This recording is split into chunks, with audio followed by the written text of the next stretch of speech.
Hello, folks, and welcome back.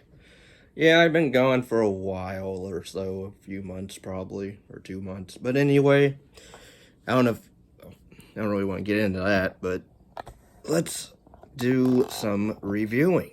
Now, I own this movie on DVD because when it came out, I wanted to see it. It was actually interesting to me. I like Jennifer Lopez. Some of her music's okay. I like some songs of hers, or her first few songs. The other ones, not. I haven't listened to her recent stuff, so I don't know how good she is now versus back then. But I am familiar with her with the Selena film that she played in as Selena. She also co-produced this film, The Boy Next Door. It's from 2015. It's a Blumhouse film, so automatically people, knock it for being a Blumhouse film instead of just watching it first. But I watched it, and when I first saw it, I actually did like the film. I actually defended it. Well, I don't even think I reviewed it when it came out. I, I feel like I did on my channel. I might have deleted it. Shh. Sorry if you hear that. That's my aunt's dog. But but yeah, pretty much the plot is it tries to be a fatal attraction wannabe erotic thriller, which is really not erotic when you think about it, or really when you see it, because the whole thing of Jennifer Lopez, I keep wanting to say Jennifer Lawrence, but even she at least showed the goods in her movie, in a comedy. Granted, R rated, which which it should be because it's not.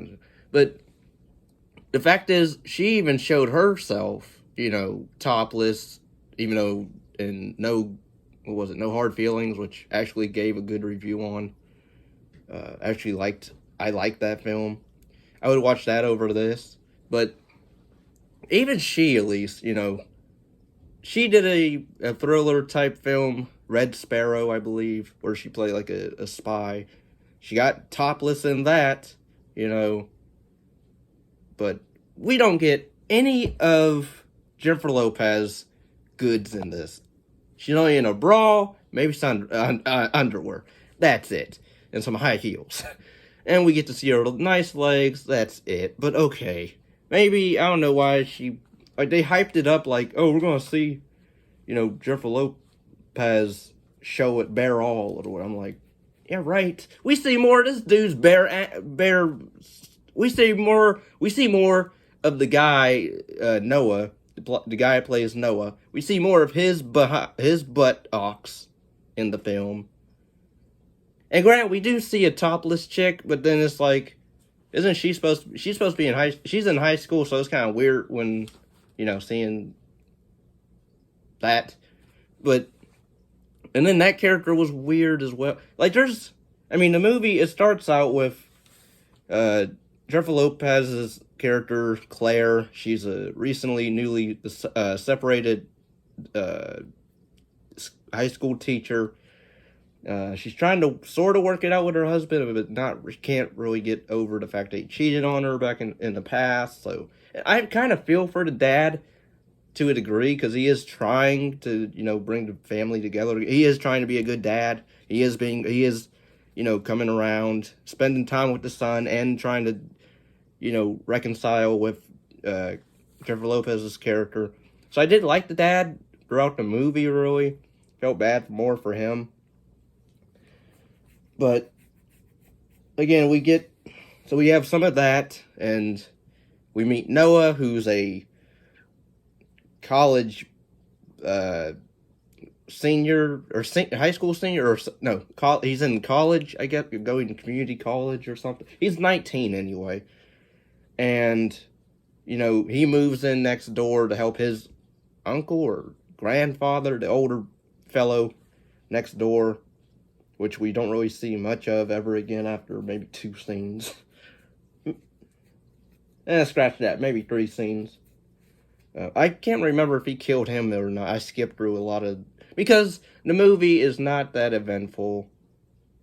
once it gets to the climax of everything, I mean, we get the whole Jennifer Lopez's character, Claire. Oh, my husband cheated on me, and I'm trying to date, but I don't really want to date. And I did like the relationship between her and her son, because at least they seem to understand each other. He actually thinks his mom is a cool mom, for the most part. So I liked that. And of course, Noah comes along, one night stand with him. She's like, "Oh my God, what do we do?" He's like, "It felt amazing," which I'm like, I don't know how you can cheat on Jennifer Lopez, like, to begin with. Like, I don't understand the dad at all. Like, yeah, he's whatever. Anyway, the movie's directed by Rob Cohen. I don't know what else he's done. I didn't look to see what else he's done. I don't think he should do anything else. Because after this, because this movie's it's not sexy. It's not hot. It's not, the only real hot stuff, the hot points I can give it is maybe Jennifer Lopez in, a brawl. But then, there's other chicks and brawls in other movies I've seen, and I don't really, But when you're trying to when you try to promote the movie of like, oh, it's thrilling and sensual, very sensual, erotic thriller type stuff, and then you don't really deliver on that, especially with your main star who you're trying to point that out on or trying to promote that with. It's written by Barbara Curry, who I don't know what else she's done. She needs to not write much. No erotic thrillers, no thrillers at all, because you already know there's something off with this dude. So like, right off the bat, like, the trailer, you know how this goes. If you've seen Fatal Attraction, which I'm not really a fan of, if you've seen other films with dealing with obsessed, folks of another person that doesn't want anything to do with them, but then they follow them and ruin their lives, and stuff happens, their life becomes dangerous towards them. And so, I don't know, like, this movie, in all fairness, I can give it is maybe the acting from Jennifer Lopez. Jennifer Lopez. I swear I was about to say Jennifer Lopez, but I said Lawrence. Jennifer Lopez. I thought she did fine. The other people, the guy who played Noah, I thought he did fine. Her best friend, the lady that plays her best friend, I forget her name. Who plays like the vice principal or whatever. Even that scene where he intimidates her, like, and then she dies. Spoilers. She dies later on in the climax, bit of the climax. Slits her throat or what? He kidnaps her, slits her throat. Noah kidnaps her, Claire's son, and the dad. He takes them to a barn. They fight, and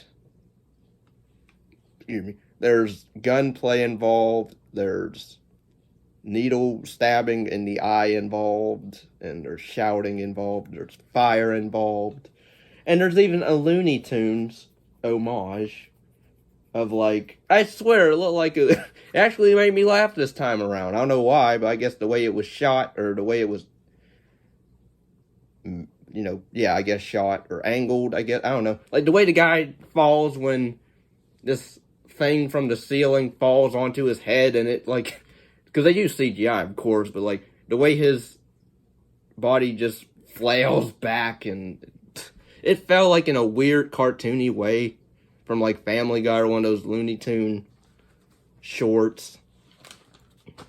Like, when something falls on the character and they, they're, like, it's flat like a pancake. That's how kind of like this was with his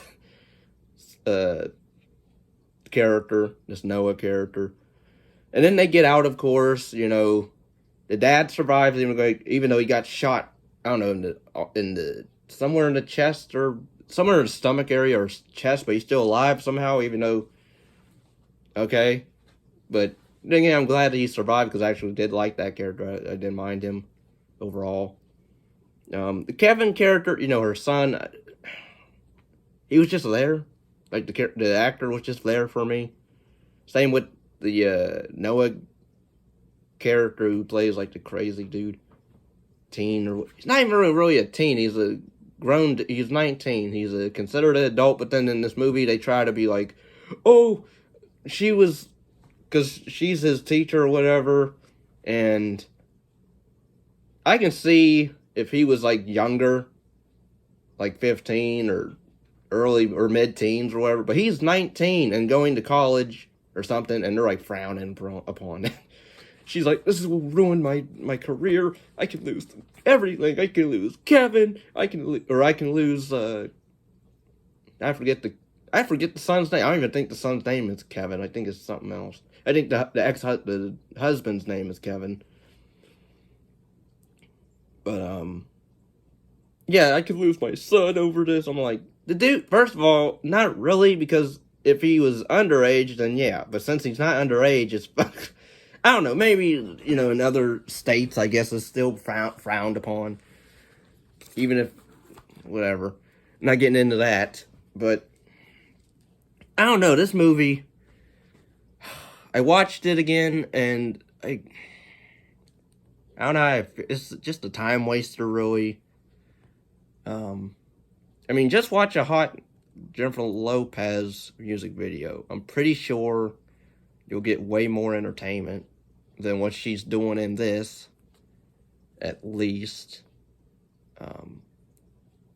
Not any good fan service in this at all with her. So, I'm not trying to knock the movie for that. But, again, it's edited just fine. It's acted alright to fine to okay. I don't know what else to say about it. Anyway, if you've seen the movie, let me know how your thoughts of it are in the comments down below. Leave a like, comment, subscribe, share, and until next time.